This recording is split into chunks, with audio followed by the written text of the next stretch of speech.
Can't see you. Oh, there we go. Yes, we are live. We made it. Oh man, I'm like, I may have to consider just always being at my office because lately the internet here has not been okay. Yeah. Although most of the time it's completely fine. But there must be high demand somewhere at 4 p.m. on Wednesdays. So who knows? But we apologize to anybody listening if my face freezes. Hopefully it's in a really funny face so that you can just laugh and laugh. Right, exactly. It's all good. It's all good. It is. We'll do our best. It's all good. That's all we can ever do. You know, the technology gods, they do what they want to do. Have no control over them. And we just, you know, it's a lesson. Hello, Pam, birthday girl. Happy yesterday birthday. Happy birthday, Pam. Yay. I love when our listeners say hello. So we know, because like I can see that people are watching us. I just can't see who it is unless they comment. So I really love when people comment when they're on, so I can. So we can give you a shout out for listening, and also so we know who's there. We know who's paying attention, who's listening, who cares what we have to say. Yes, there's a few. Tuning in. There are a few. I don't know if any of these people are on listening, but I brought a special mug just to say I love you, because so I do women's networking stuff. I was a part of this thing called BNI for 8 years, and while I love men and I do work with men, and men tune in, listen to the show, men come to the events. We haven't included men in retreats yet, but if y'all want us to do a men's retreat or a co-ed retreat, let me know and we'll make it happen. But last year I made the decision, like, I need to focus on networking specifically in women's groups because the majority of our audience is women. And so one of the groups that I'm a part of, we had our meetings this morning, and one thing I love about this group is that it's not just networking and passing cards and who are you, what do you do, you know, what can you do for me, who can you refer to me. It's the woman who leads it dives into issues around money and abundance and success and those kinds of things. So besides doing the networking, we also do activities to heal our money wounds, our wealth wounds. And so this morning we were talking about again, childhood wounds. And my childhood was so blessed. I don't have a lot of wounds in my childhood. And I'm going to put out there, one of my biggest childhood wounds was in the 2nd grade. I was standing in line waiting to check out my library books. And I needed to pee. But I was like near the front of the line and I didn't want to lose my space in line. And so I was like, I can hold it until I get my books checked out and then I'll go to the bathroom. Well, they were taking too long and I couldn't hold it. So I peed my pants in the library in 2nd grade. Aww. And if that wasn't traumatic enough, one of the girls in my class made up a song about me peeing my pants. Oh. And that song, they carried it for years. And the only thing that saved me was my dad got a different job when I was 14 and we had to move to a different city. And so obviously in the new city, nobody knew. I put my pants in 2nd grade in the library. Nobody knew the song. So the song went away. And, you know, so bringing it up again, like I identified like feeling betrayed, that I had never thought of it in that way before, that these people were my friends and look what they did to me. And like me, the person that was not the person that made fun of people or put people down. Like I was the person that tried to include people and make people feel good. And so then she's like, well, dig deeper than the betrayal. And I was like, I hate you all. I hate the humans. They're disgusting beings. They're just so awful. I hate you. And I love you too.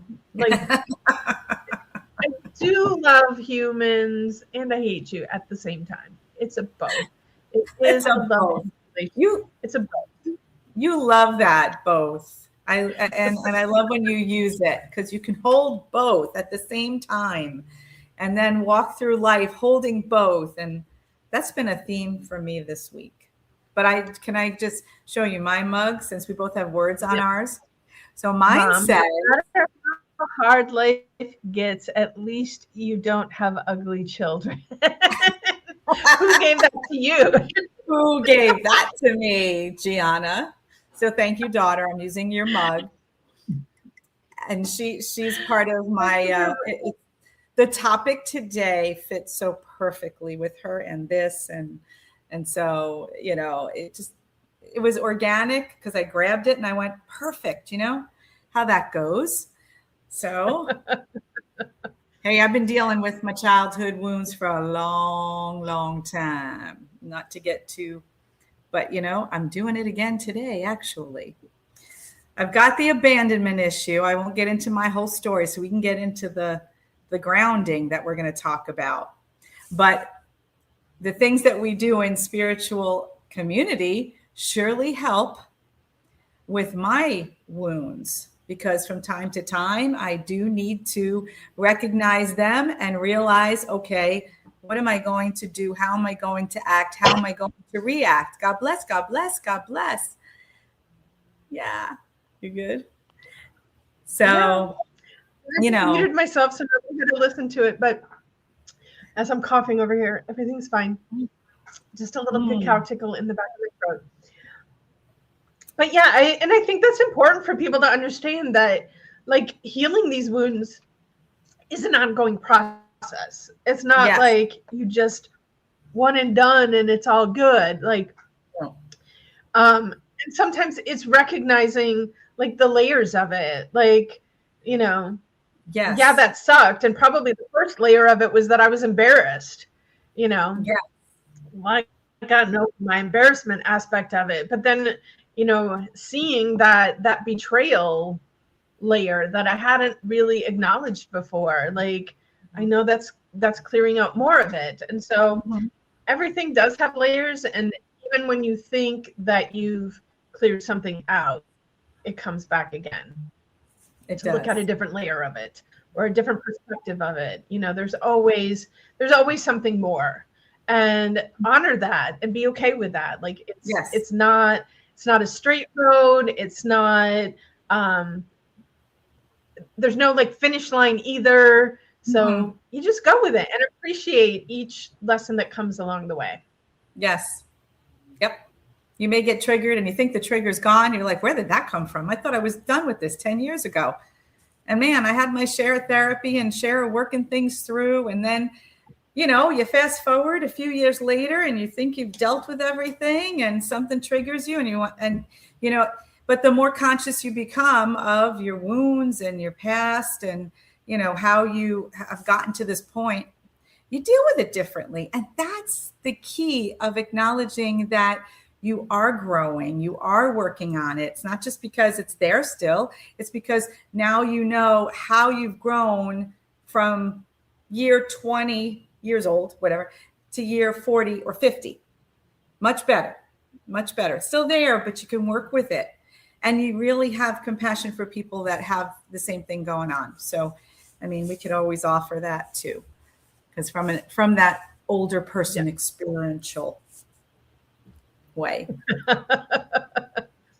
So, but we can segue this into the topic too, is the more grounded you are, the better you can work through these things. And so for those that don't know, I do a monthly chakra balancing class, workshop, fun evening event. Fun. It is fun. For the new moon, every month. And so this past event, Doris was there, and you brought through a message that has come through to me in many different ways. And speaking of grounding, and so I was like, you know what, this is a really good topic for us to talk about, especially in the spiritual communities, because we're all like, we all just want to ascend, and we want to be up in our upper chakras, in our third eye and our crown chakra. And yeah, that's great.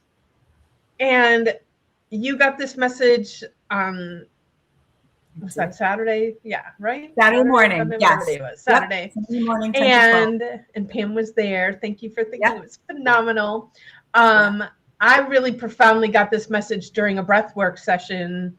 I don't know, I think that was like 3 years ago.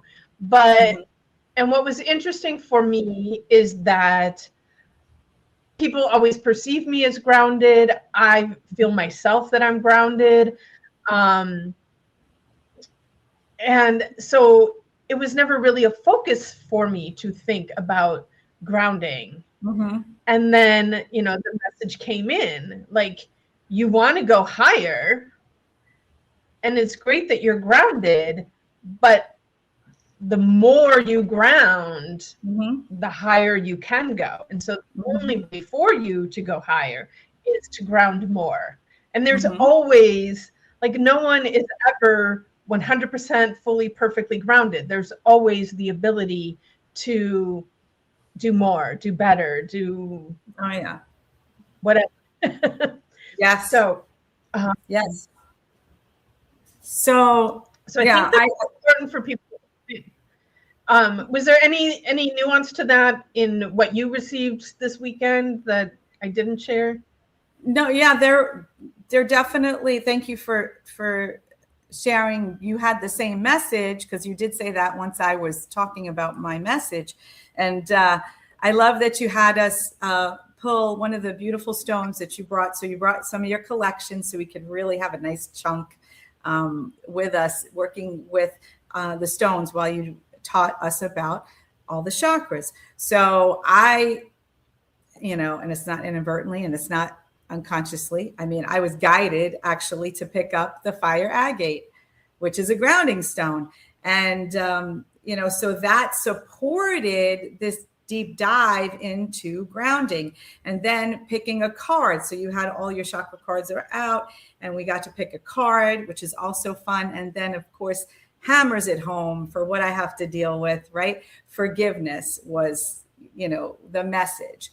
And, when I thought about forgiving myself, it, brought me to this life and the past and the things I have to forgive to be more grounded, because if I have trouble in my inner workings, in my mind, in my heart, in my spirit, in my body, I have all this angst and discord and no forgiveness for certain things. I can't ground. And so anyway, that was the piece that I loved. It was the stone with the card and the message, because when I'm at peace with myself and forgive myself, I can then be feeling more grounded and safe. So safety is one of those base root chakra feelings, I guess, if you will. And it just kind of tied it up in a nice little package in a bow. Thank you. Yeah, I love that you added that piece in there, because oftentimes when we're thinking about the chakras, we're thinking of them individually, and they don't work separate from each other. No, correct. That's like our Western medicine. They want this doctor to take care of that body part and that one to take care of that body part, and they're looking at them as completely independent systems. And the truth is, they're all interconnected. And so the same things with our chakras, like each one has its primary function, but they all do influence each other. And so sometimes too, like when we're thinking about like, I need to get more grounded, we're just thinking about the grounding, but maybe it is that we need to do some forgiving before we can ground, or, you know, boost our confidence so that we can ground. Like they all go together. And so if you're struggling with one, it might be not so much that you just have to focus on that particular chakra, but maybe it's the function of one of the other chakras that's impeding that function. Yes. I do also want to talk about, you know, because grounding is a word that just gets thrown around a lot. And like people ask me all the time about the grounding sheets and the grounding shoes. And, you know, I'm going to laugh. What are you going to show me? What are you going to show us? A grounding shoes. Sorry. You know, and they're fine. Like I have nothing against these things, but for me, the truth is they're not going to provide like that true embodied grounding that we need. No. And like the grounding that I'm talking about is an inside job, not an outside job. And while yes, like, you know, people too will be like, go outside, walk barefoot in the dirt. Absolutely go outside and walk barefoot in the dirt. That is fantastic. And you also have to connect that to your body and embody that. Like just the act of going out and putting your feet in the dirt or hugging a tree, or like those things aren't going to support the embodiment of being guarded. No. Of being grounded. Being grounded. Right. That's true. So I know. And you know what does the grounding do? The grounding, when you go outside and you put your feet in the grass or in the dirt, you're slowing down. You're taking a breath. You're kind of, okay, I'm nourishing myself. I'm getting into a peaceful state. I'm trying to connect to the earth. All these things, all these little tidbits and ways that we're taught to ground is really connecting, right? So we connect to our human body, we're connecting to the earth, we're connecting to people in real life. That really takes us, you know, away from all the distractions that we constantly have. How many of us are constantly on our phones, are constantly doing other things and never simply taking the time to feel our nervous system, you know, and feel what's going on inside of us. And I think that's where the practices come in. You know, I think that's why it started. You know, but go ahead. And I love you brought the word connection. And so for me, like visually, when I think of grounding, I do think of rooting and connecting. And then it makes me think of the trees and the plants and the roots underneath and the mycelium and how they are all connected. And so, you know, this plant, you can see it up above the ground and it's this individual standing thing. But then if you go underneath, like all of the roots of all of the plants are all intertwined and connecting and they're communicating with each other and they're supporting each other and they're nourishing each other. You know, it's so interesting to me, you know, as they do more and more research on plants and like how they find that like the mother tree will do things underground to support the growth of the baby trees. Yes. And right. So cool. But just understanding like too that the more that we ground, the more that we can connect with each other and nourish each other and nurture each other and support. And so it's almost to me like I think so often we think of our connection through the heart chakra and loving each other, and through the throat chakra and how we communicate there. But I really think for us to be able to truly connect and bond with each other, like we do, the more grounded we are, the easier that is as well. Absolutely. 100%. And before you pass over the mycelium, I just want to do a shout out to Fantastic Fungi. And if you haven't seen that movie, watch it, because it really truly is amazing how much, research has been done. And I forget his name. I want to say Paul, but anyway, they do a fantastic job of showing the network underneath and really how vast it is. And I think I read somewhere it was like 2,200 acres was the largest one in North America, I think in the Pacific Northwest. But I love when we do Sweat Lodge for that reason, because we're really sitting there, we're in the ground, we're feeling the earth, we're, feeling the steam from the stones and the fire and the smoke and everything, that it's so earthy. We feel the wind, we feel the 4 directions, right? I just love some of the practices that really take us to the grounding with each other. And so, we've got a lot of the chakras working all together.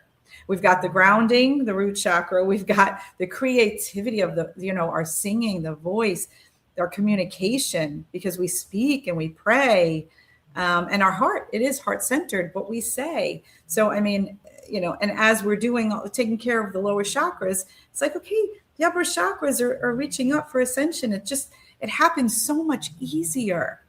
I don't know, I just thought of that just now. Oh, I think we lost Julietta. So I'll just keep on going. So thank you for staying with us. Like, where'd she go? But anyway, so the grounding aspects that we have going on in community, I think she's going to come back any second. There she is. I was like, the grounding aspects. I was projecting to you. Just keep talking. Yes, I was. Just keep talking. I'll be right back. I gotcha. So yeah, we have what's up with this internet, but next week I'm just going to go to my office to do this, and it'll be fine.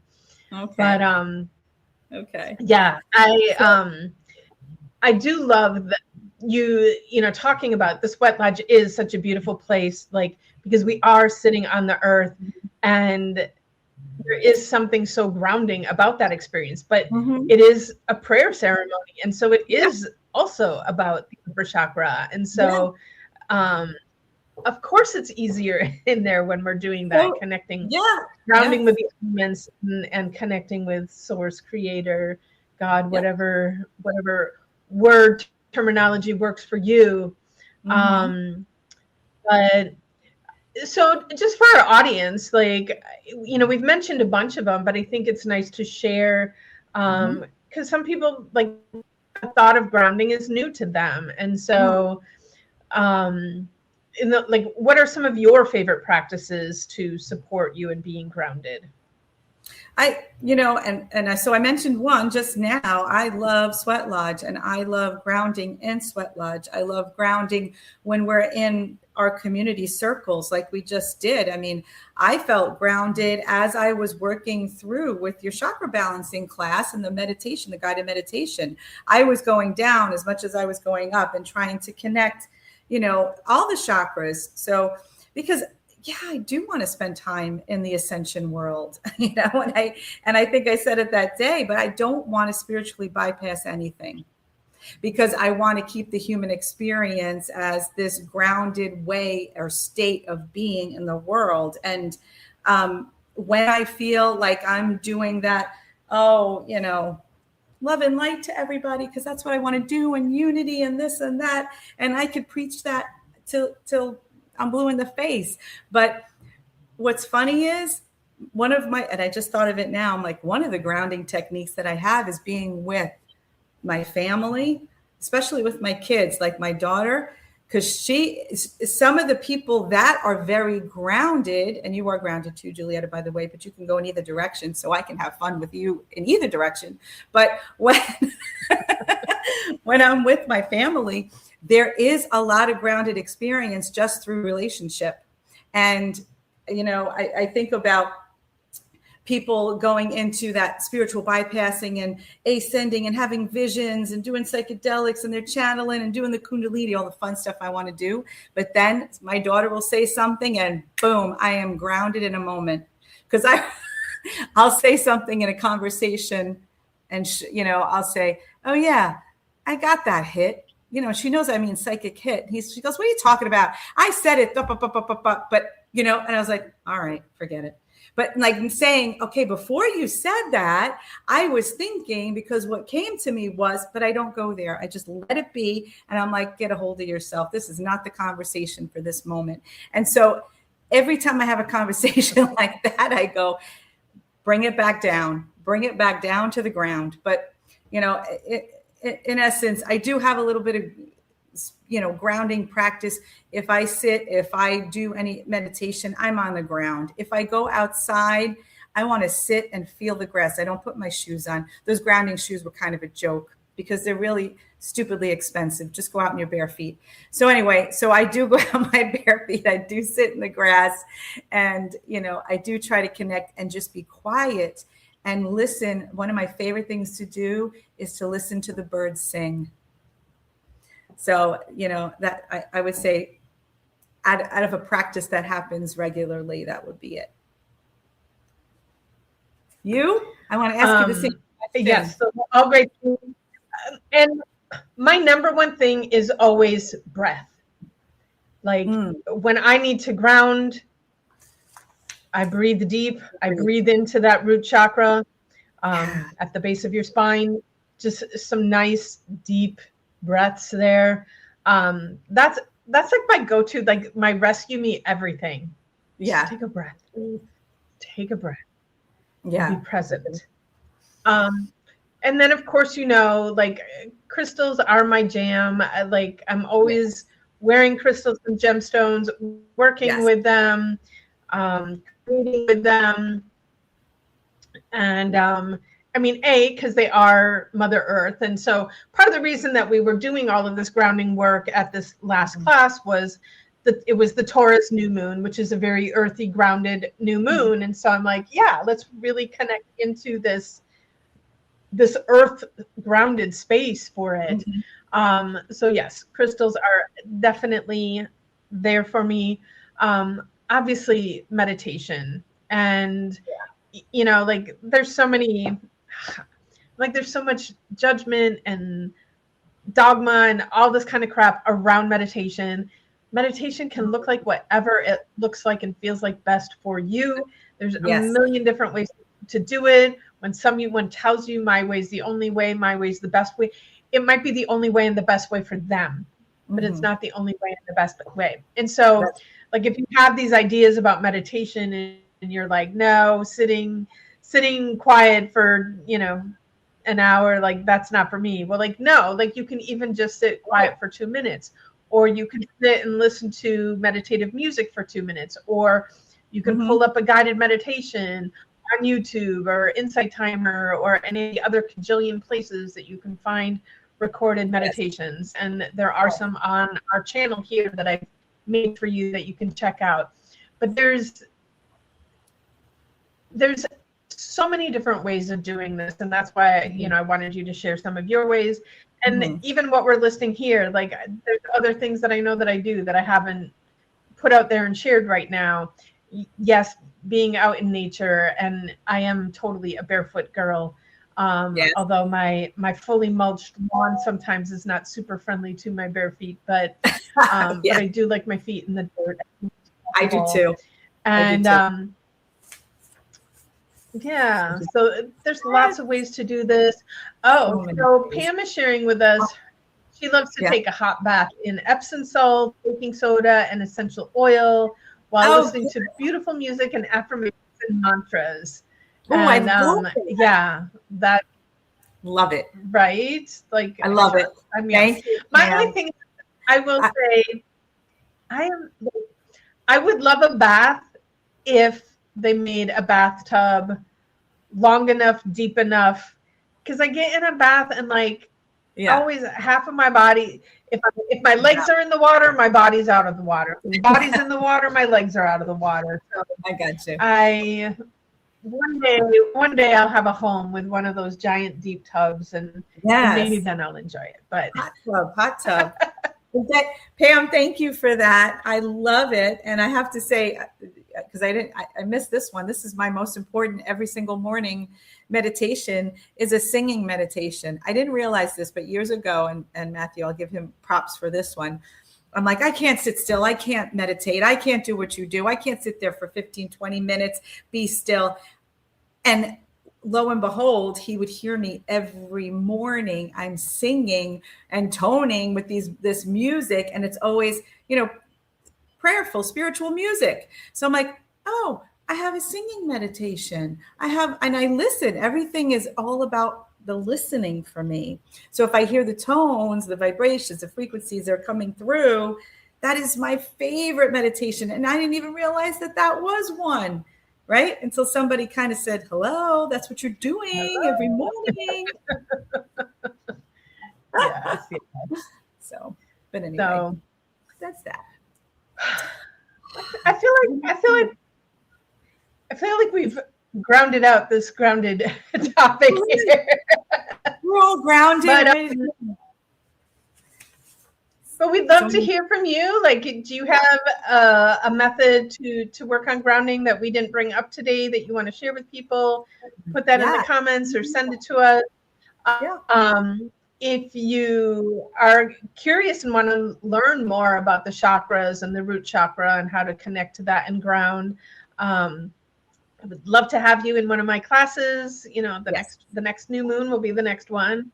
And there is so much information out there. Like there is no reason to not just hit the search, whether it's in YouTube or Google, or ask your AI. And I know there's a lot of controversy around all of that stuff, but it's a place to start and it's a place to connect. And I truly believe that when you understand these things and when you understand the benefits of being grounded, it's such a powerful tool to make floating through this 3D human existence that we're experiencing right now.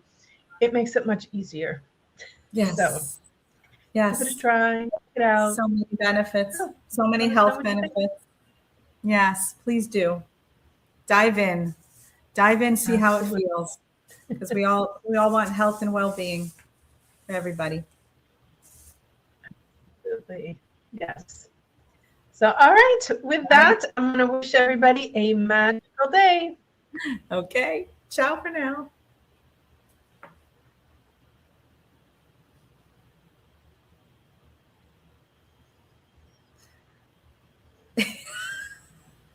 We good? No, it's still recording. It's still recording.